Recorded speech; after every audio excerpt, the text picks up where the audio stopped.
Hello good morning student, मैं आरती आप सभी का स्वागत करती हूँ हमारे क्लासमेट गुरु चैनल पर। आई होप आप अच्छे से पढ़ रहे हैं। तो आज हम फाइनली लेकर आ गए हैं अप्रैल और मई महीने का करंट अफेयर्स की क्लासेस। इसमें हम बहुत सारे क्वेश्चन डिस्कस करेंगे। वैसे आपको यहाँ पे दिखेगा कि मई महीने का है, लेकिन हम इसमें कई क्वेश्चन आपको अप्रैल महीने के भी मिलेंगे। तो काफ़ी सारे क्वेश्चन होने वाले हैं और उनको हम बहुत डिटेल से डिस्कशन करेंगे, क्योंकि जितने भी एग्जाम्स आपके आने वाले हैं, चाहे यूपी PCS हो, आपका RO हो, रेलवे का हो या फिर कोई और हो, एटलीस्ट क्या होता है 2-3 महीने का, मतलब जनवरी से लेकर के यहाँ तक का अच्छे से क्वेश्चन पूछता है यहाँ का सारा करंट अफेयर्स का। तो अभी हम 2-2 महीने का लेकर चलेंगे और कम से कम एक सेशन में 70 से 75 क्वेश्चन सॉल्व कराने वाले हैं। तो आपको एक बार में लगभग 70 से 75 जो है कॉन्सेप्ट भी क्लियर होंगे, जो कि आपके लिए बहुत हेल्पफुल रहने वाले हैं। तो जो भी क्वेश्चंस मैं कराने वाली हूँ बहुत ध्यान से पढ़िएगा, ध्यान से सुनिएगा, ताकि आपको समझ में भी आए और कॉन्सेप्ट भी क्लियर होता चले। चलिए स्टार्ट करते हैं। पहला क्वेश्चन हमारा ये देखिए, सारे क्वेश्चन जो हैं अप्रैल और मई, अरे जितने भी क्वेश्चन हमारे होने वाले हैं ये तो अप्रैल प्लस मई, ये 2 महीने को मिलाकर हैं। ज़्यादातर क्वेश्चन आपके यहाँ से होंगे। मान लीजिएगा 75 क्वेश्चन है तो 50 प्लस क्वेश्चन यहाँ से होंगे, 15 प्लस क्वेश्चन यहाँ से आपके देखने को मिलेंगे। ठीक है, तो जो भी क्वेश्चन हैं बहुत अच्छे हैं, बहुत इंपॉर्टेंट है। पहला स्टेटमेंट हमारा, पहले क्वेश्चन का पहला स्टेटमेंट हमारा बोल रहा है, भारत के 10वें से अधिक पात्र बच्चों को खसरे के टीके की एक भी खुराक नहीं मिली है। ये पहला स्टेटमेंट है। खसरा एक हल्का बचपन की बीमारी है जिसमें फ्लू जैसे लक्षण होते हैं। खसरे को लेकर के यहाँ 2 स्टेटमेंट दिए हैं। पहला स्टेटमेंट ये बोल रहा है, भारत के 10वें से अधिक, मतलब लगभग 1/10 हमारे यहाँ पे पॉपुलेशन ऐसी है जिसको खसरे के टीके नहीं मिले हैं। और यहाँ पे बोल रहा है खसरे के बारे में कि खसरा एक हल्की बचपन की बीमारी, मतलब बच्चों को ज़्यादा होती है ये, जिसमें फ्लू जैसे लक्षण होते हैं। तो स्टेटमेंट हमारी ये रहे। और अगर ऑप्शंस देखें हमारे, तो पहला बोल रहा है कथन 1 और कथन 2 दोनों ही सही हैं, और कथन 2 जो है पहले की सही व्याख्या करता है। दूसरा स्टेटमेंट बोल रहा है पहला और दूसरा दोनों ही सही हैं, और यहाँ पे दूसरा जो है सही व्याख्या नहीं कर रहा है।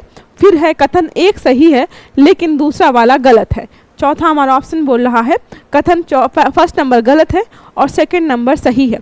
तो हमारा यहाँ पे जो सही विकल्प होने वाला है हमारा ये ऑप्शन सी। पहला स्टेटमेंट तो बिल्कुल सही है, लेकिन दूसरा वाला कहाँ गलत हो जाता है इसका हम एक्सप्लेनेशन एक बार देख लेते हैं ताकि आपको समझ में आ जाए। देखिए, पहला तो बिल्कुल सही है कि भारत में लगभग 1/10 बच्चे ऐसे हैं जिनको खसरे का टीका नहीं मिल पाता है। कई बार रीज़न जो होता है कि ज़्यादातर देखिए जो शहर में लोग रहते हैं उन चीज़ों का, ये सब चीज़ों का बहुत ख्याल रखते हैं, बच्चों को लेकर बहुत प्रोटेक्टिव होते हैं, बहुत सिक्योर होते हैं। लेकिन कोई बहुत ग्रामीण इलाके में रह रहा है, बहुत दूर दराज के इलाके में रह रहा है जहाँ पे हॉस्पिटल्स अवेलेबल नहीं है नियर बाई, वो लोग थोड़ा लापरवाही बरतते हैं, वो नहीं ध्यान दे पाते हैं इन चीज़ों को लेकर के, या फिर डिस्टेंस इतनी ज़्यादा होती है कि वो घर पर कोई नुक्सा कर लेते हैं, मतलब, और लेकर के बच्चों को हॉस्पिटल नहीं जाते हैं। तो ऐसे लोग थोड़ा चूक जाते हैं। तो वही हमारा हो जाता है 1/10। तो इसमें गवर्नमेंट की, कई बार तो गवर्नमेंट की गलती होती है, लेकिन ज़्यादातर जो होती है पेरेंट्स की गलती होती है। जब गवर्नमेंट आपको चीज़ें प्रोवाइड कर रही है तो आपको अपने बच्चों को लेकर जाना चाहिए, क्योंकि अगर गवर्नमेंट ही नहीं प्रोवाइड कर रही होती तो वो 1/10 के अलावा जो बाकी बच्चे हैं उनको भी वहाँ पर सुविधा नहीं मिल रही होती। तो यही बोल रहा है कि स्वास्थ्य और परिवार कल्याण मंत्रालय और बनारस हिंदू विश्वविद्यालय के शोध से पता चलता है कि भारत के 12 से अधिक पात्र बच्चों को खसरे के टीके की कोई खुराक नहीं मिली है। तो स्वास्थ्य और परिवार कल्याण मंत्रालय ने BHU यूनिवर्सिटी के साथ मिलकर के यहाँ पे एक शोध किया, तो लगभग 12%, 1/10 का मतलब है लगभग यहाँ पे 12% जो हमारे बच्चे हैं।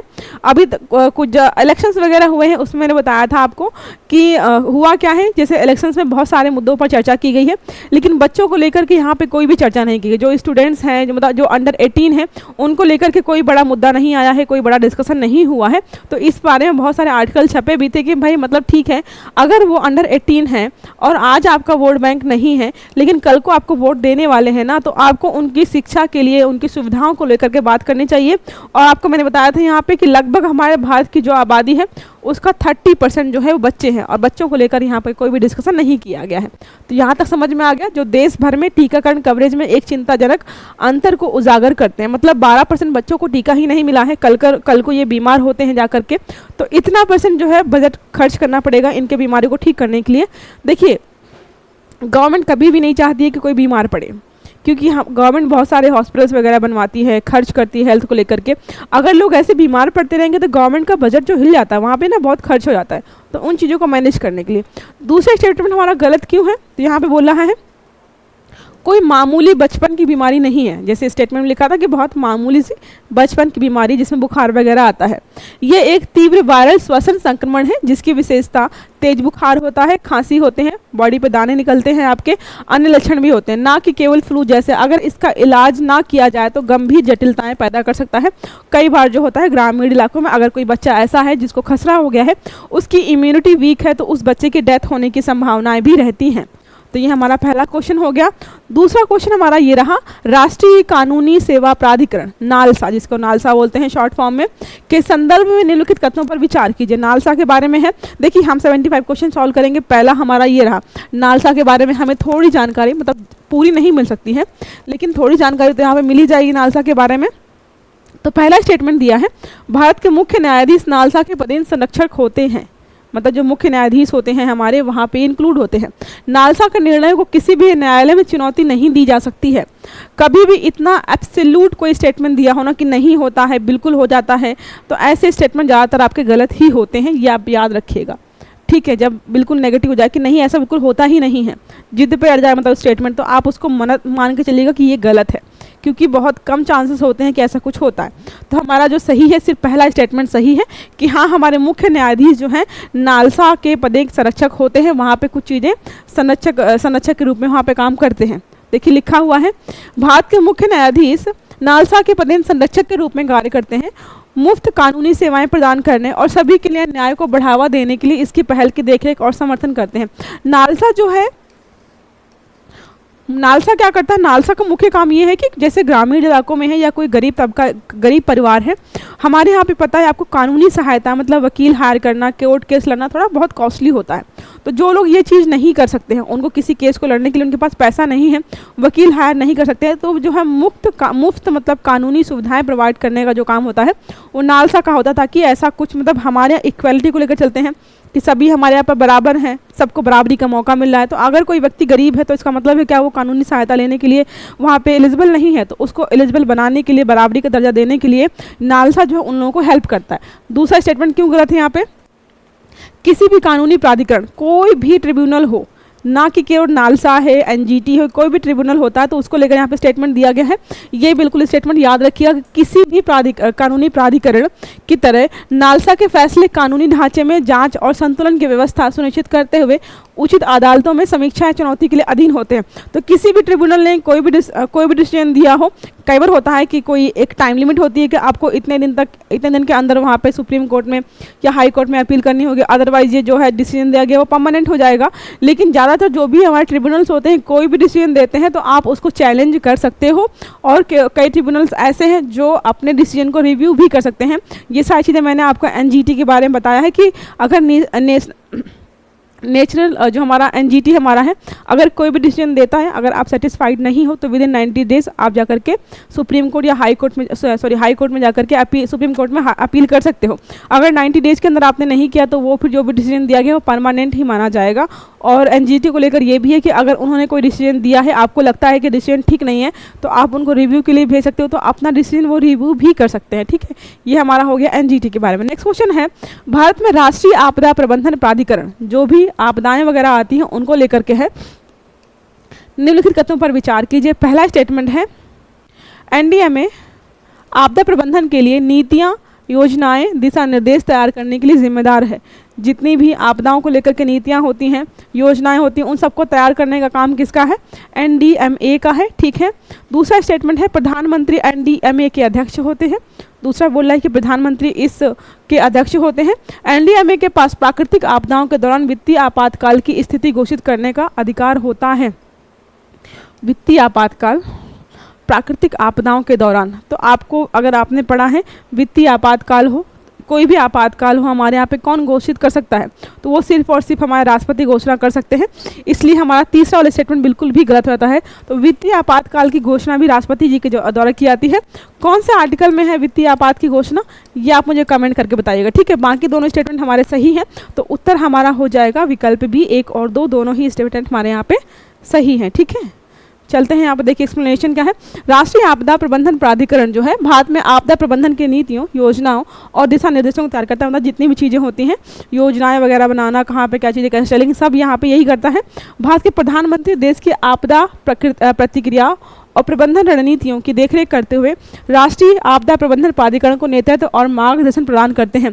जब कोरोना फैला था तो आपने देखा होगा कि कौन ऐसा व्यक्ति था जो मेन फेस बना हुआ था चीज़ों को लेकर के, हमारे प्रिय प्रधानमंत्री जी बने हुए थे। इसलिए यहाँ पे जो है सारी चीज़ें कौन देखता है, मतलब करता धरता यही माने जाते हैं। तीसरा स्टेटमेंट गलत क्यों है? एनडीएमए के पास आपदाओं के दौरान वित्तीय आपातकाल की स्थिति घोषित करने का अधिकार बिल्कुल भी नहीं होता है। वित्तीय आपात स्थितियां संवैधानिक प्रावधानों के अंतर्गत आती हैं, ये संविधान में दी गई हैं, यहाँ से चेंज होती है, कोई भी यहाँ पे आकर के चीज़ें घोषित नहीं कर सकता है। और एनडीएमए मुख्य रूप से आपदा प्रतिक्रिया प्रबंधन योजनाओं पर ध्यान केंद्रित करता है।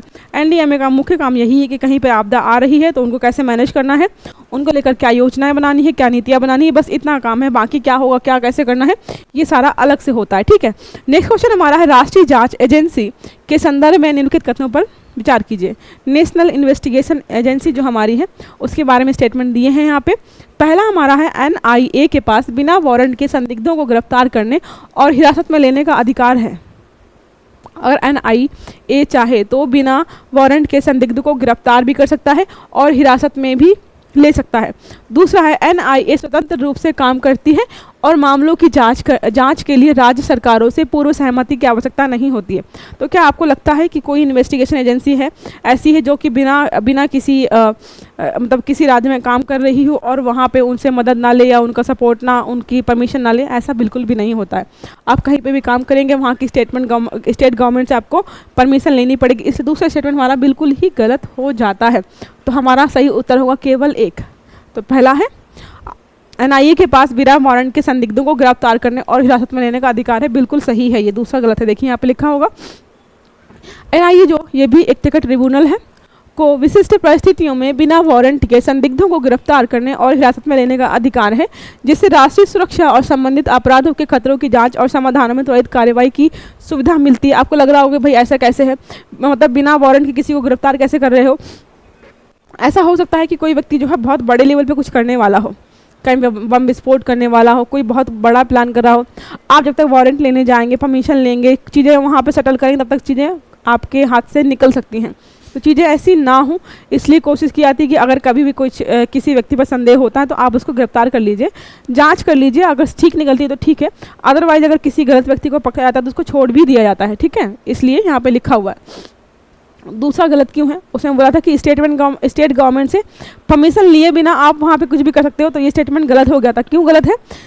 एनआईए के पास काफ़ी स्वायत्ता और जांच शक्तियाँ हैं, स्वायत्ता मतलब काफ़ी पावर्स वगैरह हैं इसके पास, फिर भी उसे अपने अधिकार क्षेत्र में जांच शुरू करने से पहले संबंधित राज्य सरकारों से पूर्व सहमति की आवश्यकता होती है। अगर एनआईए किसी स्टेट में जाकर के कुछ काम कर रही, वहाँ पे कुछ जांच कर रही, तो उनको वहाँ के स्टेट गवर्नमेंट से परमिशन लेनी ही पड़ेगी। इस प्रावधान का उद्देश्य क्या है? देखिए, एनआईए हमारी सेंटर की है, लेकिन क्या है, अगर किसी स्टेट में जा रही है और वहाँ पे अगर अपना अधिकार ज़्यादा जताते हैं कि भाई स्टेट सेंटर से आ रहे हैं हम, ये वो, तो हमारा संघीय राज्य संतुलन जो है वो खराब हो जाएगा।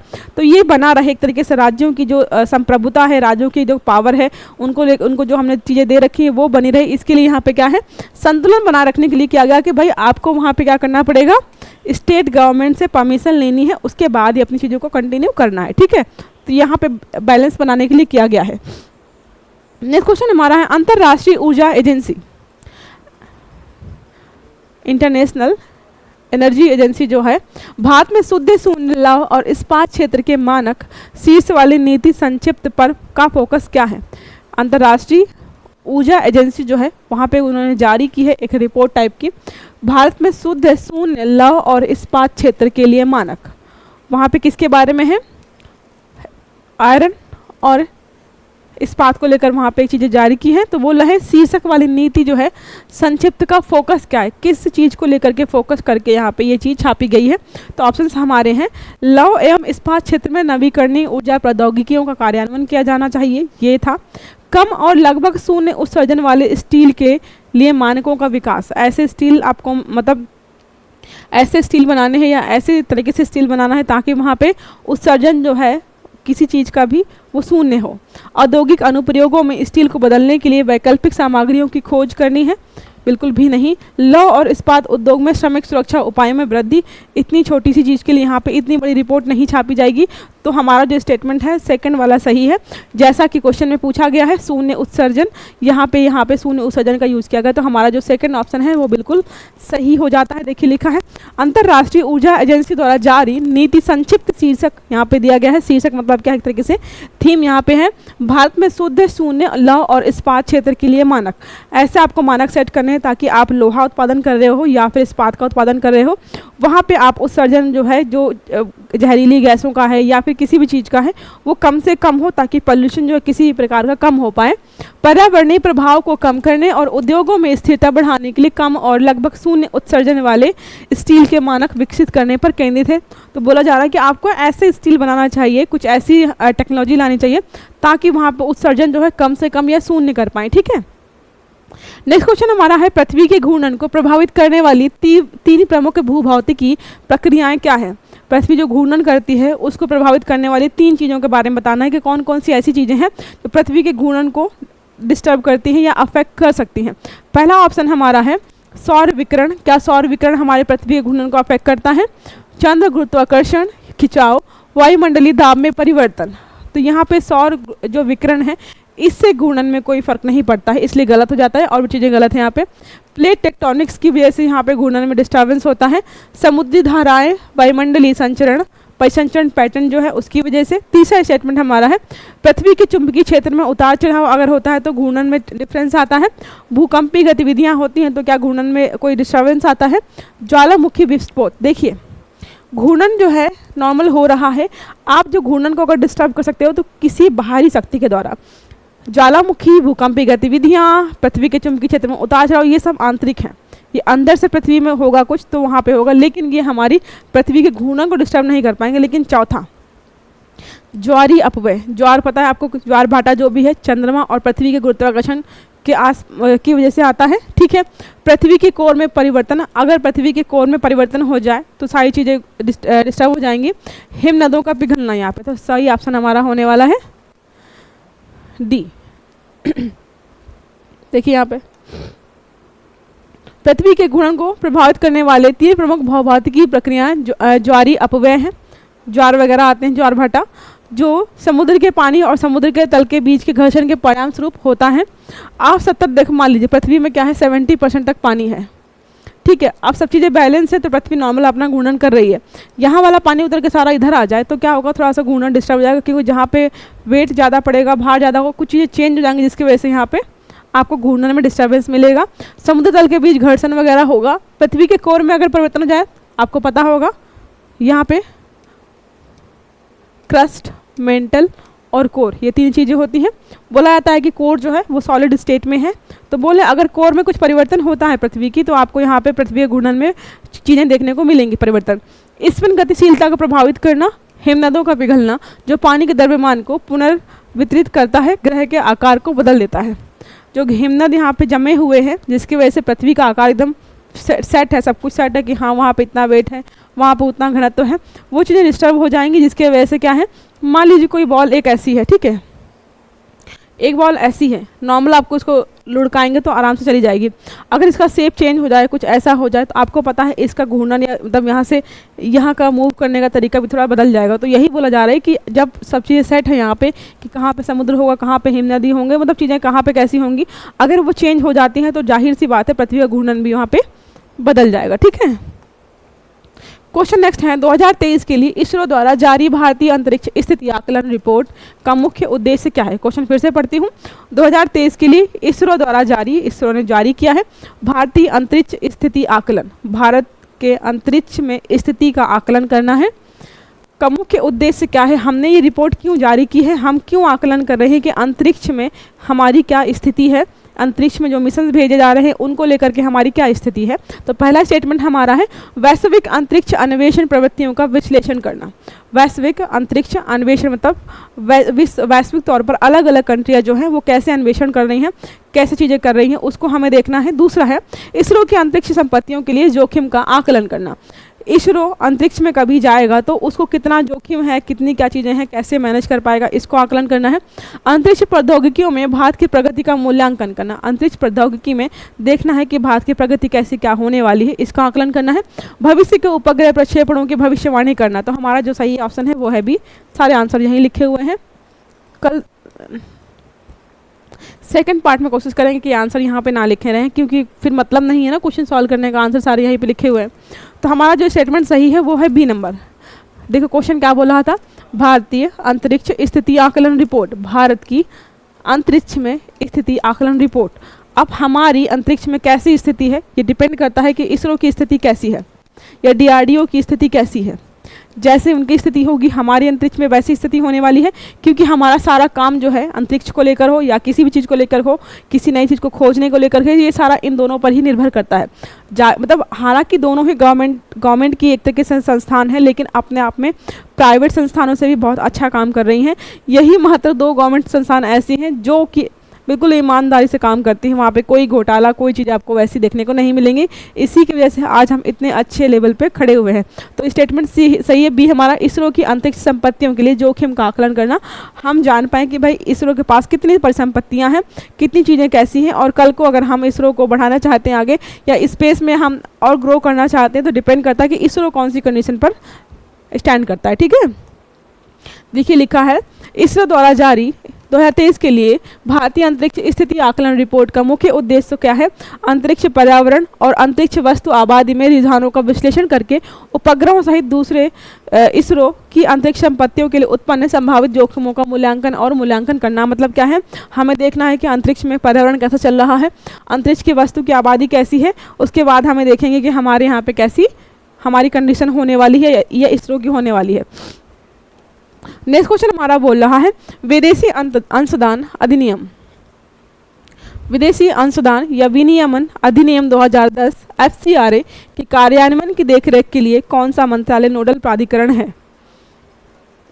यहाँ पे लिखा है विदेशी अंशदान है अधिकरण के कार्यान्वयन की देखरेख के लिए कौन सा मंत्रालय यहाँ पे, तो पहला हमारा क्या वित्त मंत्रालय है या फिर विदेश मंत्रालय है या फिर गृह मंत्रालय है या फिर कॉर्पोरेट कार्य मंत्रालय है। तो ऑप्शन तो यही लिखा हुआ है, सही आंसर है हमारा गृह मंत्रालय। आपको पता है जो भी बड़ी बड़ी चीज़ें होती हैं फॉरेन को लेकर के या अलग अलग नीतियाँ बनाने का काम होता है, जो सारा हमारा गृह मंत्रालय करता है।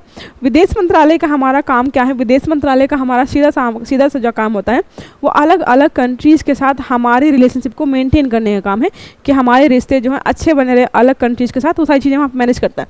लेकिन यहाँ पर विनियमन किया जा रहा था विदेशी अंशदान का, अगर वहाँ से कुछ भी चीज़ें यहाँ पर आ रही हैं तो उसको कैसे मैनेज करना है, तो ये हमारा गृह मंत्रालय देखता है। तो याद रखिएगा, इसका एक्सप्लेनेशन अगर देखें तो लिखे है गृह मंत्रालय जो हमारा है MHA विदेशी योगदान विनियमन अधिकरण 2010 के कार्यान्वयन की देखरेख के लिए नोडल प्राधिकरण के रूप में कार्य करता है, जो भारत में संचालित संस्थाओं द्वारा विदेशी योगदान की प्राप्ति, मतलब विदेशों से जो भी हमारे यहाँ पे एनजीओ को जो भी योगदान आता है, मतलब कि एक तरीके से जो भी डोनेशंस आते हैं या फिर किसी चीज़ को लेकर भी कोई भी डोनेशन आता है, वो यहाँ पे सारी चीज़ें काउंट होती है। उपयोग को नियंत्रित करने वाले नियमों का अनुपालन सुनिश्चित करता है। मतलब देखिए, अगर फॉरेन कंट्री से किसी भी एनजीओ को कितना हमारे यहाँ पर डोनेशन आ रहा है और किस क्षेत्र को या किस काम के लिए आ रहा है डोनेशन, और उस काम में उसका यूज़ किया जा रहा है कि नहीं किया जा रहा है, इन सब चीज़ों को देखने का काम जो हमारा गृह मंत्रालय करता है। क्योंकि कई बार ऐसा होता है, जैसे आपको कुछ दिन पहले बताया था मैंने कि एक हमारे रिपोर्टर थे, वो चाइना को लेकर के यहाँ पर तो चाइना की अच्छी अच्छी बातें हमारे यहाँ फैला रहे थे, और इंडिया को, मतलब इंडिया के रिपोर्टर ही थे, पैसे चाइना से ले रहे थे और हमारी ही छवि खराब कर रहे थे। और कई एनजीओ ऐसे होते हैं जो फॉरेन कंट्रीज से हम पैसा लेते हैं, फिर इंडिया के खिलाफ जाकर ही काम करना शुरू कर देते हैं। तो इन चीज़ों को कंट्रोल करने के लिए हमारा जो गृह मंत्रालय है वो बहुत अच्छे से काम करता है। ठीक है, नेक्स्ट क्वेश्चन हमारा है राष्ट्रीय कृषि और ग्रामीण विकास बैंक, जिसको शॉर्ट में नाबार्ड बोलते हैं, के संबंध में निम्नलिखित कथनों पर विचार कीजिए। देखिए, अब यहाँ पे हम किसके बारे में पढ़ रहे हैं, नाबार्ड के। कुछ देर पहले हमने किसके बारे में पढ़ा था, नालसा के बारे में, अब हम पढ़े नाबार्ड के बारे में। तो कुछ चीज़ें आपको यहाँ पे बहुत सारी क्लियर होती दिखाई देंगी। तो है राष्ट्रीय कृषि और ग्रामीण बैंक के संबंध में निम्नलिखित कथनों पर विचार कीजिए। नाबार्ड को लेकर के आपको जो स्टेटमेंट दिए हैं आपको सही और गलत बताने हैं। तो नाबार्ड ने भौगोलिक संकेत उत्पादों के प्रभाव मूल्यांकन पर एक अध्ययन को मंजूरी दे दी है। जो भी जीआई टैक्स मिलते हैं कुछ चीज़ों को लेकर के, वहाँ पे कुछ अध्ययन को मंजूरी दी है किसने? नाबार्ड ने। दूसरा है नाबार्ड का लक्ष्य क्या है? नाबार्ड किस चीज़ को मानकर या किस चीज़ का लक्ष्य लेकर, उद्देश्य को लेकर चल रहा है? तो टिकाऊ और समान कृषि और ग्रामीण विकास को बढ़ावा देना। तो वहाँ पे कोशिश की जा रही कि कृषि का हम अच्छे से डेवलपमेंट कर पाएँ, साथ में क्या है ग्रामीण विकास भी कर पाएँ। ये दोनों लक्ष्य को लेकर कौन चलता है? नाबार्ड चलता है। तो दोनों स्टेटमेंट हमारे यहाँ पे सही हैं। तो विकल्प हमारा सी सही होने वाला है, इसको मार्क कर लीजिएगा आप लोग। देखिए पहला लिखा है भौगोलिक संकेत उत्पादों पर एक अध्ययन करने की नाबार्ड की पहल क्षेत्र विशिष्ट वस्तुओं के सामाजिक आर्थिक प्रभाव को समझने, उनके मूल्य को बढ़ाने और ग्रामीण विकास को बढ़ावा देने के उद्देश्य से इसकी प्रतिबद्धता को रेखांकित करती है। इसका मतलब ये है कि जो भी ग्रामीण मतलब आपको देखो कई बार हमारी गवर्नमेंट जो है कई चीज़ें लॉन्च करती है ताकि जो लोग ऐसे हैं जो हाशिए से बाहर चले गए हैं, मतलब क्या है हम डेवलपमेंट कर रहे हैं, वित्तीय समावेशन कर रहे हैं। वित्तीय समावेशन का मतलब होता है एक तरीके से कि सब लोग जो है सब लोगों का बैंक अकाउंट खुला हो, सब लोग किसी न किसी रूप में क्या हो बैंक अकाउंट से कनेक्टेड हों, उनके अकाउंट्स वगैरह हों ताकि सेविंग्स वहाँ पे इकट्ठा कर पाएँ। वित्तीय समावेशन का मतलब यही होता है। तो जब भी गवर्नमेंट कुछ ऐसा करती है तो कोशिश करती है कि ग्रामीण लोग हैं, जो ग्रामीण इलाके के लोग हैं, उनका विकास जो है कर पाएँ, क्योंकि शहर के लोगों को पता होता है कौन सी स्कीम चल रही है, उन्हें कहाँ से कितना फ़ायदा होने वाला है। लेकिन ग्रामीण क्षेत्र के जो लोग होते हैं पढ़े लिखे नहीं होते, ज़्यादातर नॉर्मली पढ़े लिखे नहीं होते हैं, तो उनको चीज़ों की जानकारी नहीं हो पाती है। ठीक है, नाबार्ड का मुख्य उद्देश्य जो है टिकाऊ और न्याय संगत कृषि, ग्रामीण विकास को बढ़ावा देना, जो भारत के ग्रामीण परिदृश्य में दीर्घकालिक समृद्धि समावेशित सुनिश्चित करने वाली पहल को बढ़ावा देने में इसकी महत्वपूर्ण भूमिका को दर्शाती है। तो आपको बताइए कृषि को लेकर चल रही है, नाम इसका कृषि से आधारित है, तो ग्रामीण क्षेत्रों में ही कृषि होती है, तो ग्रामीण क्षेत्रों का विकास करेंगे तो कृषि का भी विकास करना पड़ेगा। इन सारी चीज़ों को लेकर के यहाँ पे कौन चल रहा है? नाबार्ड। नेक्स्ट क्वेश्चन हमारा है, ये पढ़ाया था आपको, डीप फेक मुख्य रूप से किसका उपयोग करके बनाए जाते हैं? आपको पढ़ाया था मैंने डीप फेक एंड सॉलो फेक। तो यहाँ पे क्वेश्चन पूछ रहा है कि डीप फेक जो यूज़ किए जाते हैं वो किस चीज़ का उपयोग करके, किस चीज़ का उपयोग करके यहाँ पे बनाए जाते हैं? तो है कृत्रिम तंत्र का प्रसार। हिंदी में है सारा, आई होप आपको समझ में आएगा। या फिर क्वांटम कंप्यूटिंग एल्गोरिदम, ब्लॉकचेन तकनीकी, आनुवंशिक एल्गोरिदम। तो यही सही ऑप्शन हमारा होने वाला है। यह है कृत्रिम तंत्र का प्रसार, आर्टिफिशियल इंटेलिजेंस जिसको आप लोग बोलते हो, उसको हिंदी में यूपीएससी ऐसे ट्रांसलेट करके देता है कृत्रिम तंत्र का प्रसार। समझ में नहीं आएगा क्या हो रहा है। आर्टिफिशियल इंटेलिजेंस बोला, आपको समझ में आया ना? तो इसका यूज़ करके आपको पता है जितने भी डीप फेक होते हैं, सॉलो फेक होते हैं, उन सब में आपको किसका यूज़ किया जाता है? एआई का यूज़ किया जाता है। आपको बताया था मैंने कि डीप फेक में ऐसा होता है कि कैमरे के सामने कोई दूसरा व्यक्ति खड़ा है, लेकिन ऐसी सेटिंग की जाएगी एआई का यूज़ करके, ऐसा किया जाएगा कि आपको जो स्क्रीन पर दिखेगा वो कोई दूसरा ही व्यक्ति दिखेगा। आप उसमें डिफ्रेंशिएट नहीं कर पाएंगे कि ये रियल व्यक्ति है या फिर यहाँ पे कुछ चीज़ों का यूज़ किया गया है। सॉलो फेक का मतलब है, आपको बताया था मैंने, मान लीजिए यहाँ पे नाइकी है, ठीक है, या फिर यहाँ पे मतलब कोई भी आप ब्रांड ले लीजिए, बाटा है आपका, ठीक है, बाटा के शूज़ आ रहे हैं, ठीक है, चप्पल वगैरह आ रही हैं, लोगों ने क्या किया, बाटा को वहाँ पे बेटा करके बेच दिया। जो पढ़ा लिखा समझ में आ रहा है कि भाई बेटा है, ये बाटा नहीं है। तो सॉलो फेक ये होता है कि आप उनको ध्यान से देखेंगे तो आपको समझ में आ जाएगा कि यहाँ पे चीज़ें गड़बड़ चली, जैसे आदिदास को आदिवास कर दिया। आपने बहुत सारी चीज़ें ऐसी देखी होंगी, लगता है ब्रांडेड, लेकिन ढंग से पढ़ेंगे तो लगेगा भाई यहाँ पे तो वर्ड ही उल्टा कर दिया गया है। तो सॉलो फेक वही होता है, ठीक है, लिखे आए। डीप फेक मुख्य रूप से कृत्रिम तंत्र का नेटवर्क, विशेष रूप से जेनरेटिव एडवर्सरियल नेटवर्क का उपयोग करके बनाए जाते हैं। गैन में एक जनरेटर होता है जो वीडियो जैसे नकली सामग्री तैयार करता है, और एक विभेदक होता है जो वास्तविक और नकली सामग्री के बीच अंतर करता है। तो वहाँ पे क्या है, ऐसी चीज़ों का यूज़ किया जाता है जिससे आपको पता ही नहीं चलेगा कि भाई चीज़ें सच में सही चल रही हैं या गड़बड़ चल रही है, ठीक है। नेक्स्ट क्वेश्चन हमारा बोला है, पेरिस समझौते के तहत नए सामूहिक परिमाणित लक्ष्य का उद्देश्य क्या है? पेरिस समझौता आपको पता है कब हुआ था? आप कमेंट करके बताइए था, कमेंट करके बताइएगा।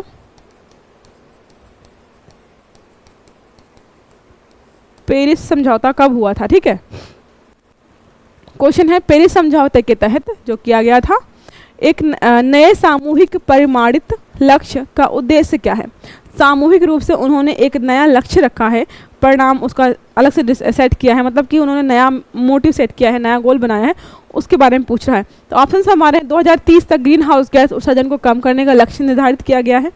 दूसरा है 2025 के बाद जलवायु वित्त जुटाना और वर्तमान में वित्त पोषण तंत्र में कमियों को दूर करना। मतलब क्या है, आप कोई भी काम करना चाहते हैं ना, अगर आप इन्वायरमेंटल समस्याओं को उनका समाधान करना चाहते हो, जो ग्लोबल वार्मिंग हो रही है उसको बीट करना चाहते हो, तो आपको पैसा तो चाहिए। तो यहाँ पे बोला गया है कि अगर हम टैकल नहीं कर पाते हैं किसी भी चीज़ को 2025 तक, जो भी जलवायु परिवर्तन हो रहा है उसको अगर हम हैंडल नहीं कर पाएंगे, तो हमें क्या करना है, वित्त जुटाना है, पैसा इकट्ठा करना है और वित्त जुटाने वाले जो तंत्र हैं, जो सिस्टम है, उसको भी अच्छा करना है। ऑप्शन सी है जलवायु अनुकूलन रणनीतियों पर वैश्विक सहयोग के लिए एक रूपरेखा स्थापित करना। जलवायु अनुकूलन रणनीतियों पर वैश्विक सहयोग के लिए एक रूपरेखा स्थापित करना है। चौथा है विकसित और विकासशील देशों के बीच प्रौद्योगिकी हस्तांतरण के लिए दिशा निर्देश निर्धारित करना। तो विकसित और विकासशील, डेवलप्ड और डेवलपिंग कंट्रीज़ को कैसे वहाँ पे प्रौद्योगिकी के ट्रांसफ़र किया जाना। मतलब देखिए, जो डेवलप्ड कंट्री होती है उनके पास टेक्नोलॉजी अच्छी खासी है तो वो टैकल कर देते हैं, मिटिगेशन वगैरह जो चीज़ें होती है वो कर पाते हैं। लेकिन जो ऑलरेडी डेवलपिंग कंट्रीज़ हैं वो अपने यहाँ पे लोगों की खाद्य सुरक्षा को देखें, रोड बनवाएं, वहाँ पे रोड बनवाएं, बिजली अवेलेबल कराएं, पानी अवेलेबल कराएं, या फिर वहाँ पे पर्यावरण से लड़ें। तो उनकी प्रायोरिटीज़ पहले सेट है कि भैया हमें पहले अपने लोगों का ध्यान रखना है, बाद में हम देखेंगे ग्लोबल वार्मिंग से क्या हो रहा है। ठीक है, तो वहाँ पे कुछ चीज़ आपको हेल्प करनी पड़ेंगी ताकि वो भी समय के साथ आगे बढ़ पाएँ। तो सही ऑप्शन हमारा है बी, जो इसमें बोल रहा है। ये देखिए कुछ अलग अलग हैं, लेकिन ये सही स्टेटमेंट है, लेकिन इस पे समझौते में नहीं बोले गए हैं, इसलिए गलत हो जाते हैं।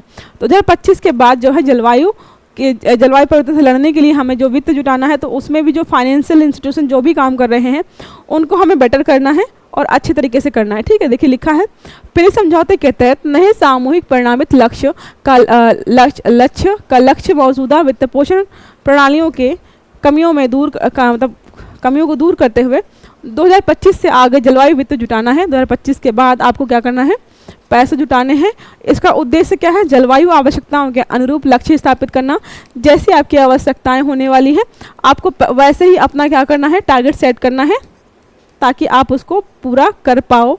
और पैसे वगैरह का भी आपको ढंग से रखना है, जवाबदेहिता भी रखनी है, पारदर्शिता भी रखनी है, ताकि हमें पता चलता रहे जो भी कंट्री अगर जलवायु को लेकर कुछ काम कर रही है तो वहाँ पे पता चलता रहे कि भाई हाँ कितना अच्छा काम किया जा रहा है या नहीं किया जा रहा है। नेक्स्ट क्वेश्चन हमारा है, राजा रवि वर्मा ने भारतीय कला इतिहास में कौन सा ऐतिहासिक उपलब्धि हासिल की है। राजा रवि वर्मा जी के बारे में पूछा जा रहा है कि इन्होंने क्या किया है, भारतीय कला इतिहास में कौन सी उपलब्धि हासिल की है। ऑप्शंस हमारे हैं, जल रंगों का प्रयोग करने वाले प्रथम भारतीय कलाकार थे ये, ऐसे कलाकार हैं जिन्होंने जल रंगों मतलब वाटर कलर्स का पहली बार यूज़ किया था। या दूसरा स्टेटमेंट हमारा है, ऑयल पेंट्स का उपयोग करने वाले पहले भारतीय कलाकार हैं। पहले भारतीय कलाकार ऐसे हैं जिन्होंने ऑयल पेंट्स का यूज़ किया था। एक्रेलिक पेंट्स का उपयोग करने वाले पहले भारतीय कलाकार हैं, एक्रेलिक पेंट्स का यूज़ किया था पहली बार। टेम्पेरा पेंट्स का उपयोग करने वाले पहले भारतीय कलाकार हैं। सही आंसर हमारा ऑयल पेंट्स का। एक तरीके से क्या है, क्रांति लाने का काम किया था इन्होंने, क्योंकि आपको पता है वाटर कलर्स जो होते हैं, पानी वगैरह पड़ेगा, धूप वगैरह पड़ेगी, वो खराब हो जाएंगे। ठीक है, लेकिन ऑयल पेंट्स वगैरह क्या होते हैं, कपड़े वगैरह पे पेंटिंग जो होती है वो ऑयल पेंट्स को लेकर यूज़ की जाती है। जैसे आप बेडशीट वगैरह में कुछ कपड़ों में पेंटिंग्स देखते हो ना, वो ऑयल पेंट्स को यूज़ करके क्या आती है, वो होता है कि धूप में नहीं खराब होते, पानी से नहीं खराब होते, काफ़ी थोड़ा रेजिस्टेंस ज़्यादा होता है उनका, टिकाऊ ज़्यादा होते हैं। ठीक है, देखिए लिखा है, राजा रवि वर्मा ने ऑयल पेंट्स का इस्तेमाल करने वाले पहले भारतीय कलाकार बनकर इतिहास रच दिया। ठीक है, ये तकनीकी अंग्रेजों द्वारा भारत में लाई गई थी, तो इस तकनीकी को लेकर कौन आया था, अंग्रेज लेकर आए थे। ऐसा कंफ्यूजन में मत रहिएगा कि भारत ने ईजाद किया है, इसको अंग्रेज लेकर के आए थे। इस नवाचार ने भारतीय कला में क्रांति ला दी थी। हिंदू पौराणिक विषयों को यूरोपीय यथार्थवाद के साथ मिलाकर आधुनिक भारतीय चित्रकला को आकार दिया। तो मतलब क्या है, यूरोपीय चीज़ों को लेकर के और हमारी चीज़ों को लेकर के वहाँ पे पेंटिंग्स की गई जो कि बहुत अच्छी उभर कर आई, इसलिए हम यहाँ पे इनके बारे में पढ़ रहे हैं। ठीक है, नेक्स्ट क्वेश्चन हमारा बोल रहा है, स्ट्रीट वेंडर्स। स्ट्रीट वेंडर्स कौन होते हैं, जो रेडी पटरी पर दुकान वगैरह लगाते हैं, ठेले लगाते हैं, उनके बारे में बात की जा रही है। आजीविका का संरक्षण और स्ट्रीट वेंडिंग का विनियमन, उनकी आजीविका को संरक्षित कैसे किया जाए और उनका विनियमन भी करना है कि मतलब उनको अच्छी खासी इनकम भी जनरेट होती रहे। कई बार आप देखते होंगे कि लोग गलत तरीके से दुकान लगाते हैं, वहाँ पे उनको दुकान नहीं लगानी है, वहाँ पे भी लगा के रखते हैं। तो ये हो जाता है कि वो गलत काम कर रहे हैं। दूसरा बार कई बार होता है कि पुलिस वाले या फिर कोई और अधिकारी होते हैं, वो स्ट्रीट वेंडर्स का शोषण करते दिखाई देते हैं कि उनके सामान फेंक दिया, उनको हटा दिया वहाँ से। मतलब टाइम अगर आपको हटाना है तो आप उनको 10-5 मिनट 10-15 मिनट का टाइम दीजिए, वो वैसे भी हटा लेंगे। लेकिन क्या देखने को मिलता है कि उनके सामान फेंक दिए रोड पर पड़े हुए, तो वैसे भी गरीबी में जी रहे होते हैं, वो अपनी आजीविका चलाने के लिए छोटे छोटे काम कर रहे होते हैं, तो उनको वैसे ट्रीट नहीं करना चाहिए। तो उनके अधिकारों का संरक्षण भी करना है यहाँ पे, और साथ में क्या करना है, विनियमन भी करना है कि भाई गलत जगह पे वो अपनी दुकानें ना लगाएं। आपको एक स्पेसिफिक प्लेस दी जाएगी, आप वहाँ पे अपनी दुकान लगा सकते हो, ठीक है। 2014 का मुख्य उद्देश्य पूछ रहा है, शहरी क्षेत्रों में स्ट्रीट वेंडिंग को पूरी तरह से समाप्त करना, इसका लक्ष्य है। दूसरा, शहरी बाजार में सड़क विक्रेताओं के बीच प्रतिस्पर्धा को बढ़ावा देना, क्या ये काम है। नगर निगम के राजस्व के लिए स्ट्रीट वेंडरों पर कराधान बढ़ाना, टैक्स मतलब ज़्यादा लेना है। या फिर सड़क विक्रेताओं की गतिविधियों को विनियमित करना और उनके अधिकारों की रक्षा करना। तो हमारा सही विकल्प कौन सा है, डी। मतलब हमें पहले देखना है कि वो दुकान कहाँ लगा रहे हैं, सही जगह लगा रहे हैं कि नहीं लगा रहे हैं। दूसरा क्या है, और उनके अधिकारों की रक्षा भी करना है कि कोई उनका शोषण ना कर पाए। कई बार होता है कि वो गलत जगह दुकान लगाते रहते हैं जहाँ पर परमिशन नहीं है, और वहाँ के जो नॉर्मल थाना वगैरह इंचार्ज होते हैं वो क्या होते हैं कि आप उनको बोलते हैं दुकान लगाते रहो और पैसे देते रहना। तो क्या है, गलत तरीके से उनका शोषण भी हो रहा होता है। और साथ में भीड़ भाड़ इलाकों वाले में दुकान लगा रहे हो जो कि वहाँ पे उनको नहीं लगानी चाहिए। ट्रैफिक जाम होता है, समस्याएं कई वहाँ पे उत्पन्न हो जाती है, ठीक है। देखिए लिखा है इसका, स्ट्रीट वेंडर्स अधिनियम 2014 का प्राथमिक उद्देश्य जो है शहरी क्षेत्र में स्ट्रीट वेंडर्स की गतिविधियों को विनियमित करना। शहरों में ज़्यादा होती हैं, गांव में आपको कम देखने को मिलेंगी। साथ ही उनके अधिकारों की रक्षा भी करनी है, उनकी कानूनी मान्यता सुनिश्चित करना और उनकी आजीविका को बढ़ावा देना। तो हमें क्या करना है, उनकी हेल्प करनी है ताकि उनकी इनकम भी, यहाँ तक समझ में आ गया आपको। चलते हैं नेक्स्ट क्वेश्चन में। नेक्स्ट क्वेश्चन हमारा बोल रहा है, एथिलीन C2H4 जिसको बोलते हैं के संबंध में निम्नलिखित कथनों पर विचार कीजिए। अभी बहुत ज़्यादा चर्चा में था आम को लेकर के और भी फलों को लेकर के। तो बोल रहा है, इसका उपयोग आम को कृत्रिम रूप से पकाने के लिए किया जाता है, ये जा सकता है। पहला स्टेटमेंट हमारा है, फजाई के अनुसार एथिलीन गैस के किसी भी स्रोत का फलों के सीधे संपर्क में आने की अनुमति नहीं है। फजाई के अनुसार तो ये है कि भाई आप डायरेक्टली किसी भी फल में जो है एसिलीन का यूज़ नहीं कर सकते हो, ठीक है। एथिलीन का यूज़ डायरेक्टली फलों को पकाने के लिए नहीं कर सकते हो। लेकिन क्या है, जो दुकान वाले होते हैं, जो भी शॉपकीपर्स होते हैं, जो बड़े लेवल पे भर भर के आम वगैरह बेचते हैं, तो आम को जल्दी पकाने के लिए यहाँ पे इसका यूज़ करते हैं। आपको मैंने ऑलरेडी कई बार बताया है कि जैसे देखिए नॉर्मल होता है, आम का सीजन है मई जून में आता है, तब तक आते आते ना होता है कि सबके आम पक गए हैं, सबके पास आम अवेलेबल है, तो प्राइस बहुत गिर जाता है। लेकिन क्या अगर सीज़न स्टार्ट होने से पहले ही आम अगर आप मार्केट में देखेंगे तो 100 रुपये किलो बिकता है। नॉर्मली जो है 40-50 से मिलेगा, लेकिन सीज़न के पहले सीज़न के बाद में जो आम आता है वो बहुत महंगा होता है। तो महंगे बेचने के चक्कर में क्या करते हैं, ये लोग फलों को पकाने के लिए इन चीज़ों का यूज़ करते हैं, ठीक है। तो बोला है कौन सा कथन सही है यहाँ पे, केवल एक, केवल दो, एक और दो दोनों, ना ही एक ना ही दो। तो हमारा एक और दो दोनों ही स्टेटमेंट हमारे यहाँ पे बिल्कुल सही होने वाले हैं, ठीक है। क्वेश्चन नेक्स्ट हमारा बोल रहा है, उसका एक्सप्लेनेशन यही है, एथिलीन एक गैसीय पौधे के विकास को बढ़ावा देने वाला आम जैसे फलों को कृत्रिम रूप से पकाने के लिए यूज़ किया जाता है। फिर क्या है, फजाई ने मना भी किया है कि आप इसका डायरेक्टली यूज़ नहीं करेंगे, क्योंकि इसके बहुत सारे साइड इफ़ेक्ट्स वगैरह हैं जिससे लोग लॉन्ग टर्म में बीमार हो सकते हैं, या फिर कुछ और भी बीमारियां लोगों को हो सकती हैं। इसकी वजह से यहाँ पर मना किया गया है, क्योंकि FSSAI का जो काम है वो यही है कि लोगों का स्वास्थ्य किसी भी चीज़ को खा करके, किसी चीज़ को पी करके ख़राब ना हो। तो कोई भी चीज़ सामान मार्केट में बिकता है तो उसकी सारे इंग्रेडिएंट्स की देखरेख करना, क्या कैसे बिक रहा है, जो कोटेशन दी गई है, मतलब जो बोला गया कि हम ये बेच रहे हैं, इसमें ये इंग्रेडिएंट हैं, अगर उनके अलावा कुछ ऐसी चीज़ें होती जो हार्मफुल होती लोगों के लिए, भले टेस्ट इन्हांस कर रहे हो, तो उन चीज़ों को मॉनिटर करना किसका काम होता है, FSSAI का। नेक्स्ट क्वेश्चन हमारा बोल रहा है, मेयर के संदर्भ में। मेयर पढ़ा होगा ना आपने, मेयर कौन होता है। मेयर के संदर्भ में निम्नलिखित कथनों पर विचार कीजिए। तो पहला है, निर्वाचित नेता शहर के कार्यों, नीतियों और नगर पालिका मामलों की प्रभावी ढंग से देखरेख करता है। पहला क्या है, निर्वाचित नेता जो होता है शहर के कार्यों की, नीतियों की, नगर पालिका मामलों की प्रभावी ढंग से देखरेख करता है। पहला स्टेटमेंट हमारा हो गया। दूसरा है, मेयर के पास पूर्ण शक्ति है कि वे बिना किसी परामर्श के निर्णय ले सकते हैं। मेयर के पास ये पूर्ण शक्ति है कि वो बिना किसी परामर्श के निर्णय ले सकते हैं। तो आपको कौन सा लग रहा सही होगा। देखिए, कोई भी ऐसा अधिकारी नहीं होता है कि किसी से उसको परामर्श ना लेना पड़े। इवन हमारे प्रधानमंत्री जी भी वो भी किसी न किसी से परामर्श लेते हैं। तो ये तो छोटे छोटे मेयर हैं, क्या इनको ऐसा हो सकता है कि परामर्श ना लेना पड़े? मतलब परामर्श का मतलब होता है डिस्कशन, कोई डिसीजन लेना है तो सबके पास कोई ना कोई ऐसा होता है जिससे आपको पूछकर काम करना होगा, इसलिए दूसरा स्टेटमेंट हमारा गलत हो जाता है। बाकी पहला वाला बिल्कुल सही है। देखिए लिखा है, जो भी शहर के कार्य होते हैं उनको देखरेख करना, निर्वाचित नेता होता है, सबकी भलाई के लिए, प्रगति के लिए काम करता है। सब चीज़ें देखने का काम जो होता है नगर पालिका को लेकर वो होता है मेयर का। लेकिन पूर्ण शक्ति तो है, लेकिन मेयर जो है नियंत्रित संतुलित ढांचे के भीतर काम करता है। लोकतांत्रिक सिद्धांतों के अनुरूप निर्णय लेने के लिए परिषद और समुदायों के सदस्यों से परामर्श करते हैं। मतलब क्या है, इनको अगर कोई डिसीजन लेना है तो मेंबर्स वगैरह जो भी होते हैं परिषद के, उनके साथ उसको डिस्कशन करने के बाद ही कोई डिसीजन लेना होगा। ठीक है। क्वेश्चन नेक्स्ट हमारा बोल रहा है, ग्राम सभा के संदर्भ में निम्नलिखित कथनों पर विचार कीजिए। पहले हमने मेयर के बारे में पढ़ा है। नेक्स्ट क्वेश्चन हमारा बोल रहा है, ग्राम सभा के संदर्भ में निम्नलिखित कथनों पर विचार कीजिए। पहला ऑप्शन हमारा है जमीनी स्तर पर निर्णय लेना, ग्राम सभा का काम है। जमीनी मतलब बेसिक लेवल से स्टार्ट होता है। समावेशी निर्णय प्रक्रियाएं, समावेशी का मतलब होता है कि बिल्कुल ग्राउंड से स्टार्ट करना ताकि इसका फायदा जो ऊपर जाके दिखे। ठीक है। सामुदायिक मामलों पर विचार विमर्श करना, अगर किस समुदाय को लेकर के कोई चर्चा हो रही है तो वहाँ पर उन चीज़ों को लेकर के विचार विमर्श करना। तो सारे तीनों स्टेटमेंट हमारे ही सही हैं।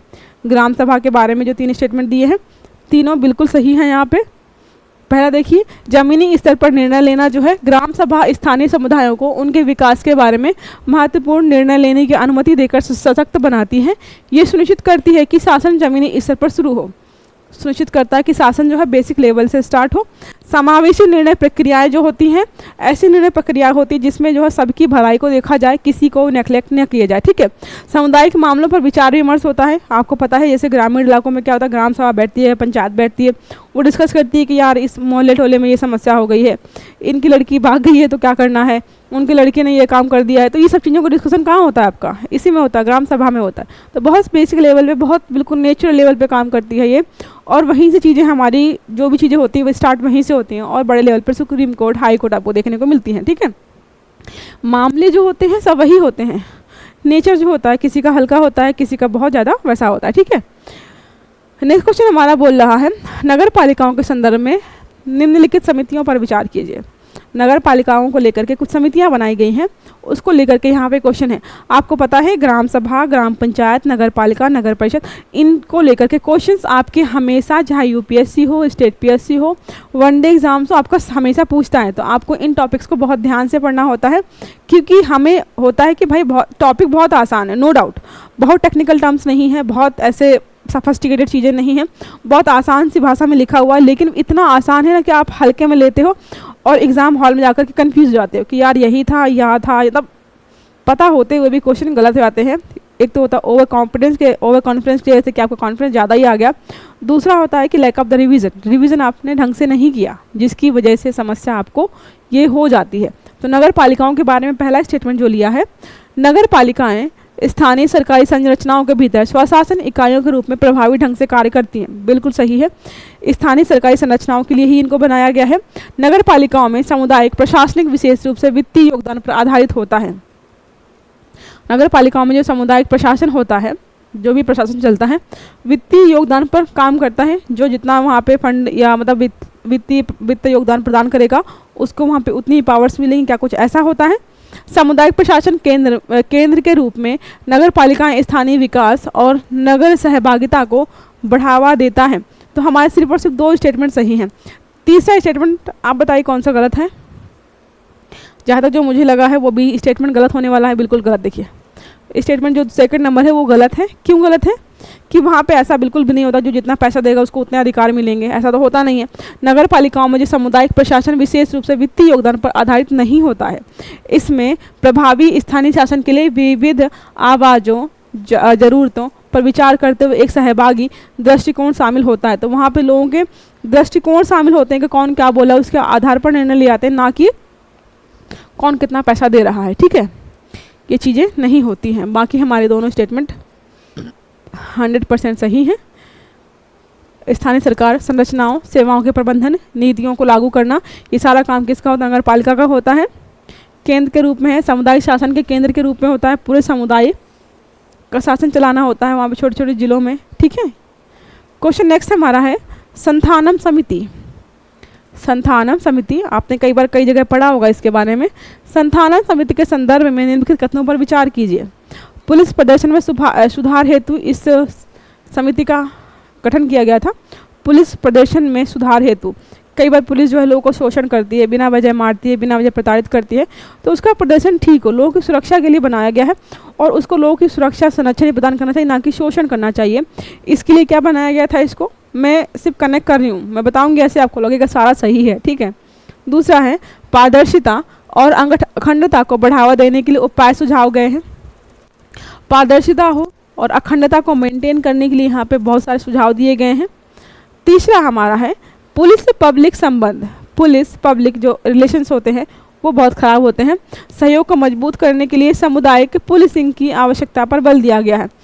आपको पता है क्या होता है, पुलिस का काम है लोगों को संरक्षण प्रदान करना, सेवा करना, लोगों की हेल्प करना, लेकिन आप कहीं देखिएगा लोग जो है पुलिस को देखकर डरते हैं, जबकि डरना नहीं चाहिए, क्योंकि पुलिस का काम है लोगों को संरक्षण प्रदान करना, मतलब आपकी रक्षा के लिए उनको रखा गया है, ये नहीं आपको डरना नहीं है।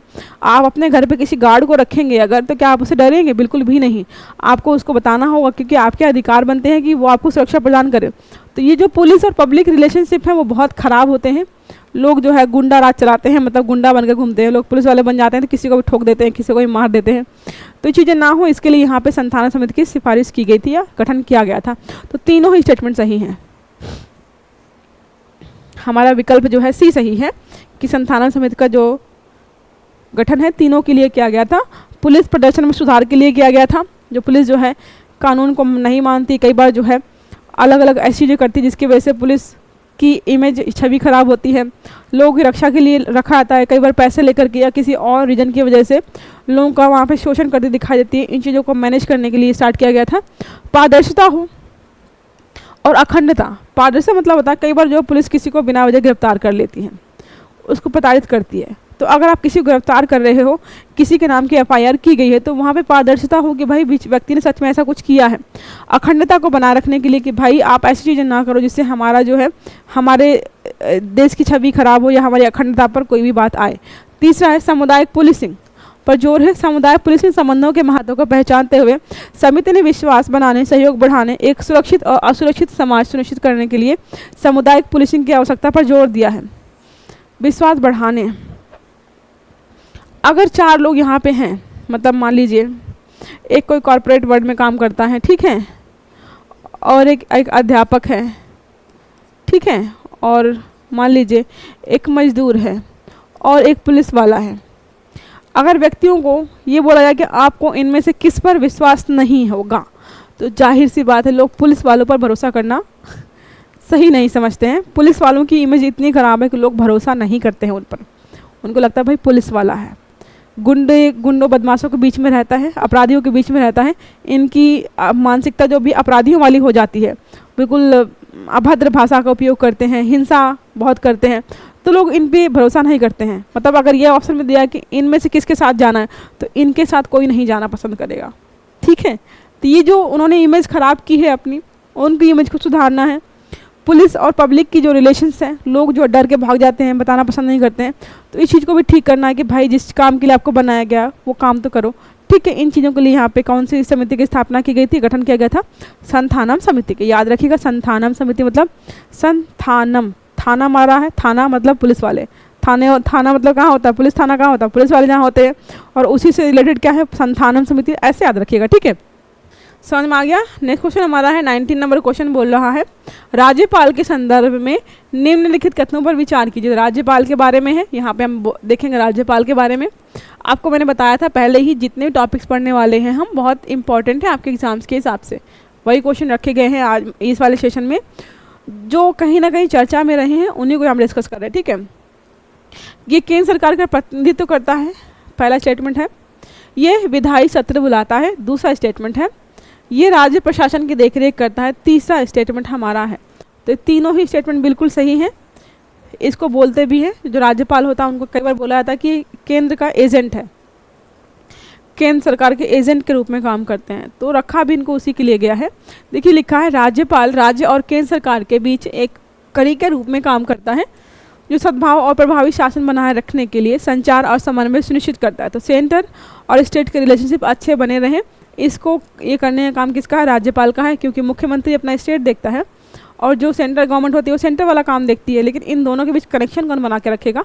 ये राज्यपाल करता है। ठीक है, राज्यपाल के पास राज्य विधानमंडल के सत्र बुलाने, जैसे हमारे सेंटर में होता है ना कि राष्ट्रपति बुलाते हैं, वैसे राज्य विधानमंडल के सत्र बुलाने का काम किसका होता है? राज्यपाल का होता है।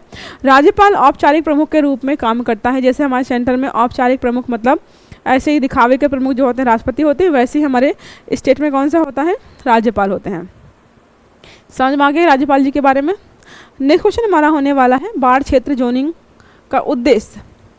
अब मानसून आ रहा है, बारिश होगी, बाढ़ जो है आएगी कई कई इलाकों में, इसको लेकर क्वेश्चन आपसे बन सकता है। तो बोल रहा है बाढ़ क्षेत्र जोनिंग का उद्देश्य क्या होता है? बाढ़ क्षेत्र जोनिंग मतलब है कि ऐसे एरियाज़ को मार्क कर देना जहाँ पर बाढ़ आने वाली है या बाढ़ आने की संभावना है, ताकि वहाँ पे कम से कम हमारा धन, जनधन बल का लॉस हो। तो है नदी के किनारे शहरी विकास को बढ़ावा देना, क्या इसका उद्देश्य ये है? नदियों के निकट कृषि गतिविधियों को प्रतिबंधित करना, क्या ये उद्देश्य है? दूसरा है बाढ़ प्रवण क्षेत्रों में औद्योगिक विकास को प्रोत्साहित करना, मतलब बढ़ाना है जहाँ पे बाढ़ ज़्यादा आती है। बाढ़ की आशंका वाले क्षेत्रों का सीमांकन करना, ये स्टेटमेंट हमारा बिल्कुल सही है। ऐसे क्षेत्रों को मार्क किया जाता है, जोनिंग का मतलब है जोन डिसाइड किया जाता है कि भैया इस एरिया में है बाढ़ आने की संभावनाएं ज़्यादा हैं, तो यहाँ पे सबसे कम नुकसान हो, चाहे मतलब लोगों का नुकसान कम हो, धन का नुकसान कम हो, चीज़ें हमारी कम से कम लॉस हो, तो वहाँ पे चीज़ें पहले से प्रिपेयर करके रखी जाती ताकि नुकसान कम हो पाए। तो लिखा है बाढ़ क्षेत्र जोनिंग का उद्देश्य जो है बाढ़ के प्रति संवेदनशील क्षेत्रों को नामित करना है।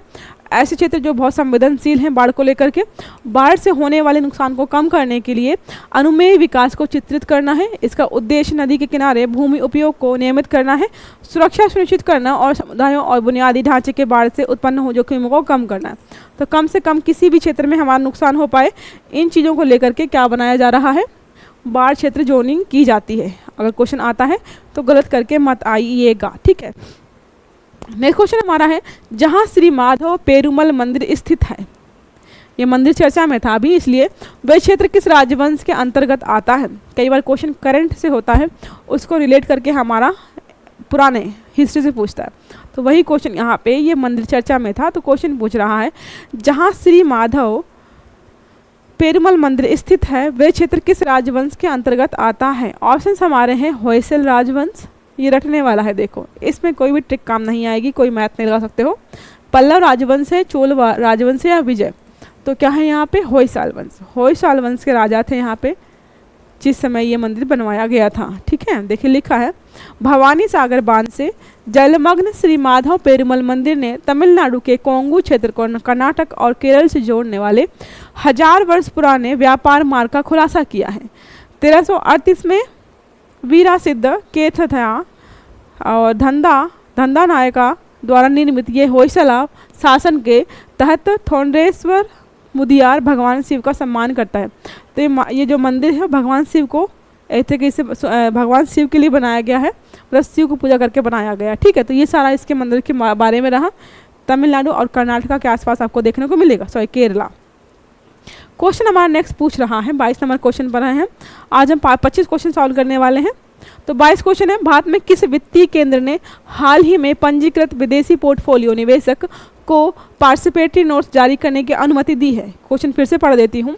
भारत में किस वित्तीय केंद्र ने, बोला है किस फाइनेंशियल सेंटर ने हाल ही में पंजीकृत विदेशी पोर्टफोलियो निवेशक एफपीआई आपको बताया था मैंने, एक हमारा होता है फॉरेस्ट डायरेक्ट इन्वेस्टमेंट एफडीआई और एक एफपीआई होता है। आपको बताया था जो एफडीआई होता है वो अच्छा होता है क्योंकि लॉन्ग टर्म के लिए यहाँ पे इन्वेस्टमेंट होता है। एफपीआई होता है जो शॉर्ट टर्म के लिए होता है और अपने फ़ायदे के लिए यहाँ पे इन्वेस्ट करते हैं। जैसे इनको कहीं और फ़ायदा दिखता है तो पैसे यहाँ से निकाल के वहाँ पर ट्रांसफ़र कर देते हैं। तो बोल रहा है कि एफपीआई को पार्टिसिपेटरी नोट्स जारी की अनुमति दी गई। मतलब क्या है, एफपीआई जो भी हैं वो पार्टिसिपेटरी नोट्स जारी कर सकते हैं। ऑप्शंस हमारे यहाँ पे दिए हुए हैं, किसने किया है? मुंबई अंतर्राष्ट्रीय वित्तीय केंद्र ने, एमआईएफसी ने, या फिर दिल्ली वित्तीय सेवा केंद्र ने, डीएफएससी ने। तीसरा ऑप्शन है गिफ्ट अंतर्राष्ट्रीय वित्तीय सेवा केंद्र ने, बहुत आईएफएससी, ये बहुत चर्चा में था। ये क्वेश्चन आपसे गलत वैसे भी नहीं होना चाहिए। तो ऑप्शन सी हमारा बिल्कुल सही विकल्प होने वाला है। गिफ्ट जो है आईएफएससी जो है आपने सुना होगा, बैंक वगैरह में नंबर यूज़ होता है, वही है। Gift international financial services centre ने पंजीकृत विदेशी पोर्टफोलियो निवेशकों को अब भागीदारी नोट्स जारी करने की अनुमति दे दी है। ये नोट विदेशी निवेशकों को सीधे पंजीकरण के बिना भारतीय शेयर बाजार में निवेश करने में सक्षम बनाते हैं, जिससे बाजार तक पहुंच पड़ती है। तो पहले क्या था, ये डायरेक्टली जो है FDI तो कर सकते हैं चीज़ें ऐसी, लेकिन FPI को ये अधिकार नहीं दिया गया था कि वो जाकर के मार्केट में खरीद और बेच सके। तो उनको अब अधिकार दिया गया है, किसके द्वारा, IFSC के द्वारा। ठीक है, 23 क्वेश्चन हमारा बोल रहा है वस्तु एवं सेवा कर अपीलीय न्यायाधिकरण GST एक्ट, ठीक है, GST बोल जिसको बोल सकते हैं आप शॉर्ट फॉर्म में। तो GST एक्ट के अध्यक्ष के रूप में किसे नियुक्त किया गया है? ये नियुक्ति से रिलेटेड क्वेश्चन है कि वस्तु एवं सेवा कर अपीलीय न्यायाधिकरण के अध्यक्ष के रूप में किसे नियुक्त किया गया है? ऑप्शंस हमारे हैं न्यायमूर्ति संजय कुमार मिश्रा जी को, दूसरा हमारा ऑप्शन है जस्टिस रंजन गोगोई को, तीसरा है जस्टिस दीपक मिश्रा को, चौथा है जस्टिस शरद अरविंद बोबडे को। सही विकल्प हमारा होने वाला है ऑप्शन ए, न्यायमूर्ति संजय कुमार मिश्रा जी को यहाँ पर नियुक्त किया गया है। कहाँ पर नियुक्ति हुई है? वस्तु एवं सेवा कर अपीलीय न्यायाधिकरण के अध्यक्ष के रूप में। ठीक है, इनको याद रखिएगा, इसमें कुछ समझाने वाला नहीं है, इसका अध्यक्ष नियुक्त किया गया है, आप इसको बस इतना याद रखिएगा। चलते हैं हमारे नेक्स्ट क्वेश्चन पर। नेक्स्ट क्वेश्चन हमारा 24 क्वेश्चन है, बैटिलिप्स चंद्रायनी के संदर्भ में निम्नलिखित कथनों पर विचार कीजिए। बैटिलिप्स चंद्रायनी के संबंध में निम्नलिखित कथनों पर विचार कीजिए। पहला है, ये तमिलनाडु